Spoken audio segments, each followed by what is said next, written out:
रात का सबसे अधिक घना अंधेरा सुबह के समय होता है। जब सुबह होने वाली होती है उससे पहले रात बहुत अंधियारी होती है।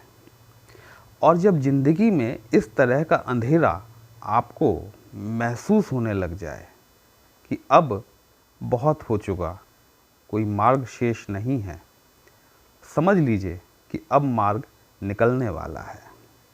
हम आज बात कर रहे हैं धनु राशि में होने वाले शनि मार्गी के संदर्भ में।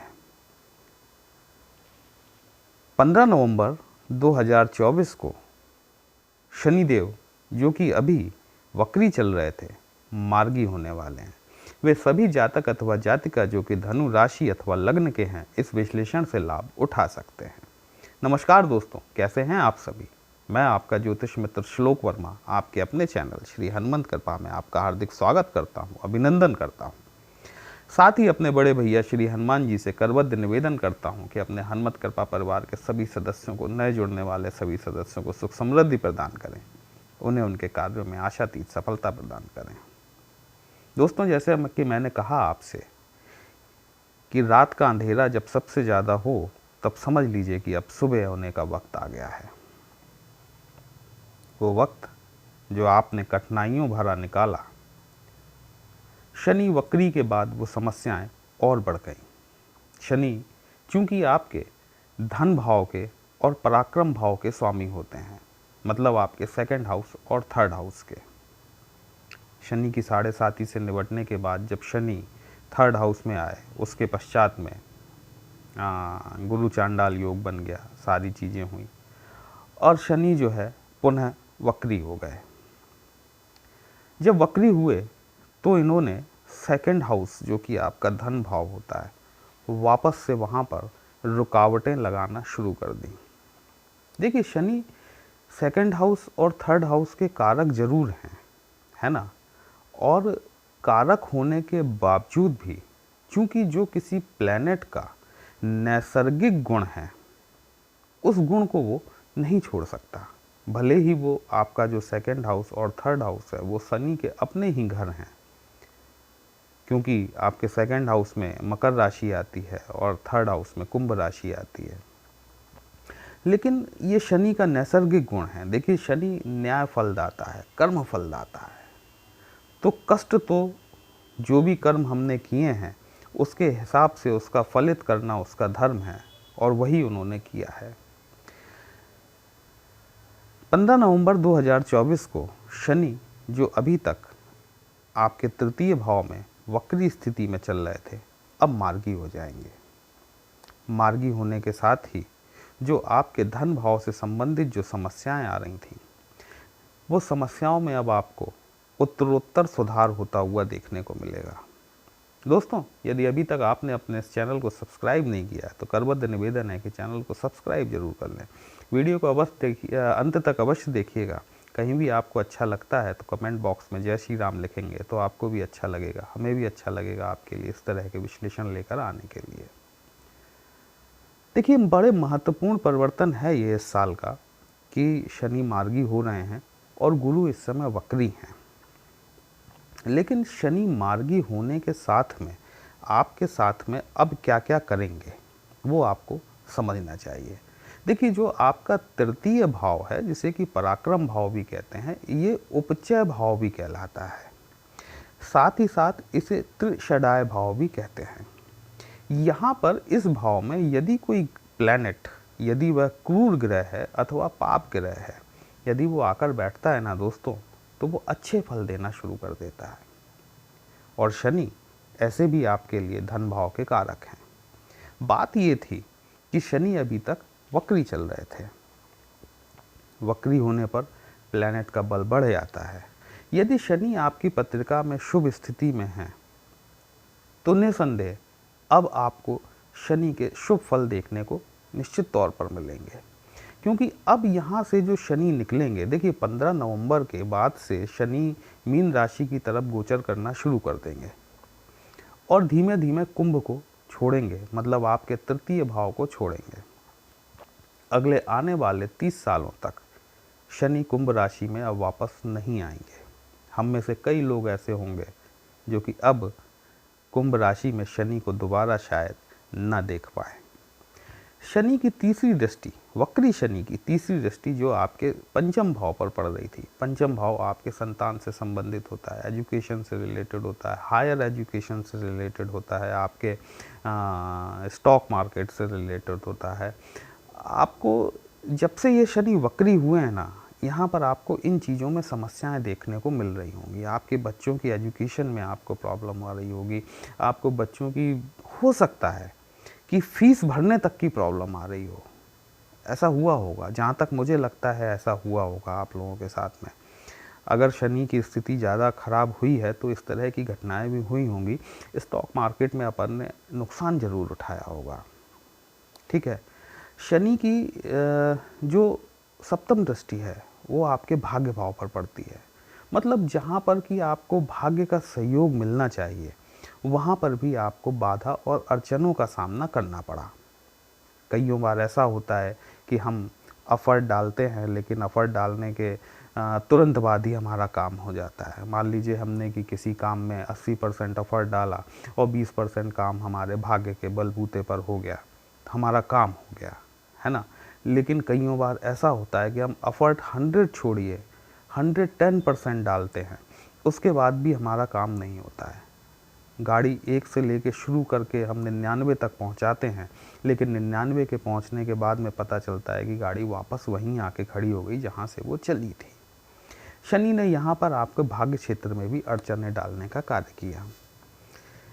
लेकिन यहाँ पर अब क्या होगा कि शनि मार्गी होने के बाद में जो आपके भाग्य से संबंधित समस्याएं आ रही थी, देखिए जो प्लैनेट 3rd हाउस में बैठता है ना, वो सीधे सीधे उसकी सप्तम दृष्टि भाग्य भाव पर पड़ती है।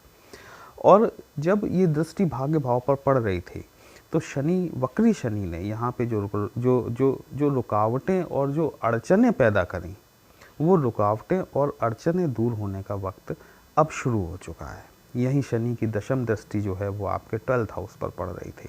12th हाउस आपकी आध्यात्मिकता से संबंधित होता है, विदेश यात्राओं से संबंधित होता है, आपकी जेल यात्रा से भी संबंधित होता है, कोर्ट कचहरी वाद विवाद मुकदमों से भी संबंधित होता है। इस वक्री शनि के दौरान यदि आपकी आध्यात्मिकता नहीं बढ़ी तो आपको ये समस्याएं मिली होंगी, क्योंकि यहाँ पर शनि की दशम दृष्टि ने या तो आपकी आध्यात्मिकता को बढ़ाने का काम करना था या फिर आपको इन प्रपंचों में उलझाए रखने का काम करना था। जैसे कि कोर्ट केस हो गया, आपकी विदेश यात्रा अगर आप जाना चाहते थे तो वहाँ पर अड़चनें आ गई, आपका वीज़ा नहीं हो पा रहा है, आपका PR नहीं लग पा रहा है।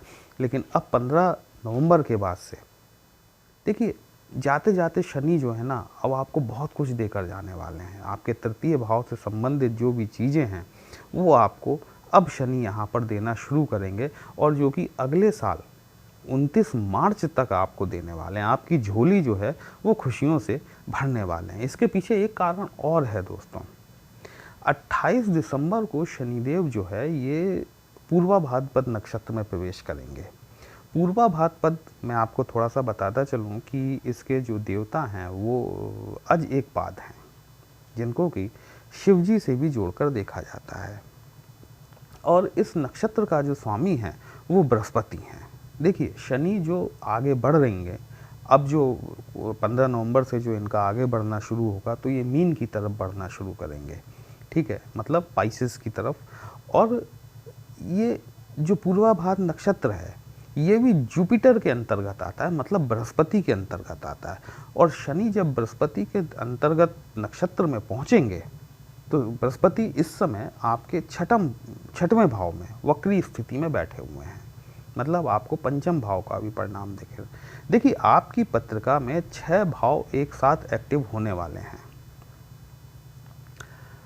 पत्रिका में 12 खाने होते हैं, जिनमें से कि 6 भाव अब आपके एक्टिव हो जाएंगे। कैसे एक्टिव हो जाएंगे? देखिए 2nd हाउस शनि का घर वो एक्टिव होगा, 3rd हाउस में शनि खुद बैठे हुए हैं वो एक्टिव होगा।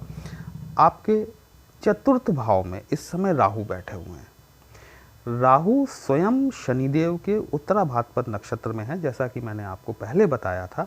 और अभी वर्तमान परिस्थिति में शनिदेव राहु के शतभिषा नक्षत्र में है। तो आपका ये 4था भाव एक्टिव हो रहा है। ठीक है, गुरुदेव बृहस्पति के नक्षत्र में शनिदेव जाएंगे तो आपका छठवां भाव जो कि ऑलरेडी एक्टिव है, ये शनि के सपोर्ट इसमें और मिलेगा। शनि जो है ना, ये जब शनि शत्रु छठवें भाव में बैठते हैं ना, तो यहाँ पर शत्रु हंता का योग बनाते हैं। यहाँ पर शनिदेव आपको पुराने रोग, जो कि आपके किसी प्रकार से आपके पैरों में कोई तकलीफ़ थी, कमर से नीचे के पोर्शन में अगर कोई आपको तकलीफ़ थी, आपको वहाँ से ये रोग, ऋण और शत्रुओं से दूर करने का कार्य जरूर करेंगे। ठीक है। और चूंकि गुरुदेव बृहस्पति जो है वो आपकी लग्न के भी कारक होते हैं, मतलब जहाँ पर 9 का अंक लिखा हुआ है वो आपकी पत्रिका का प्रथम भाव है, तो गुरुदेव बृहस्पति आपके लग्न के कारक होते हैं, आपके लग्नाधिपति होते हैं, तो आपका लग्न का भाव भी एक्टिव होने वाला है। ठीक है। अब लग्न का भाव क्या हो गया? लग्न आपकी पर्सनालिटी हो गई, आपकी कैरेक्टरिस्टिक हो गई, आपको पॉजिटिव चेंजेस देखने को मिलेंगे। अब आपके अंदर जो है, आप कुछ चीज़ों को करने के लिए जो अभी तक आपकी जो इच्छाएं दबी हुई थी, जो मरी हुई थी, आप वक्त के थपेड़े खाकर जिस चीज़ को सहम गए थे, अब आप उन कामों को आगे बढ़कर करने के लिए अग्रसर होंगे। यही शनिदेव आपके भाग्य भाव को एक्टिव करेंगे, यही शनिदेव आपके 12th हाउस को एक्टिव करेंगे। तो कुल मिलाकर देखा जाए तो 15 नवंबर से ये जो शनि मार्गी होने वाले हैं ना, ये आपके लिए अब आपका दामन को खुशियों से भरने के तैयारी में हैं। और केतु के बारे में मैं आपको बता ही चुका हूँ कि 10 नवंबर को केतु स्वयं अपना नक्षत्र परिवर्तन करेंगे और गुरु के नक्षत्र में जाएंगे। तो अब बस सिर्फ स्थिति ये है कि आपकी पत्रिका में गुरु और शनि और राहु की स्थिति कैसी है। यदि ये तीनों प्लैनेट आपके लिए शुभ हुए तो निसंदेह तौर पर आप ये मान के चलिए कि आपकी आकांक्षाओं की पूर्ति होने का वक्त अब आ चुका है। आपने बहुत कुछ झेला, आपने बहुत कुछ समस्याओं को जो है अपने ढंग से हैंडल करने का प्रयास किया, आपने आपके भाग्य की अड़चनें भी झेली, आपने धनाभाव भी झेला। कितना आर्थिक कष्ट आप लोगों ने झेला है वो मैं इस चीज़ को बहुत अच्छी तरीके से समझ सकता हूँ, क्योंकि मैं पत्रिकाओं का विश्लेषण करता हूँ और मैं जानता हूँ कि आप लोगों ने किन किन समस्याओं को फेस किया हुआ है अभी तक। तो अब थोड़ा सा वक्त और है, 10 से 15 दिन का वक्त और है। थोड़ा साहस रखें, थोड़ा धैर्य रखें और आपकी परिस्थितियाँ में अब आमूल-चूल परिवर्तन आपको देखने को मिलेगा।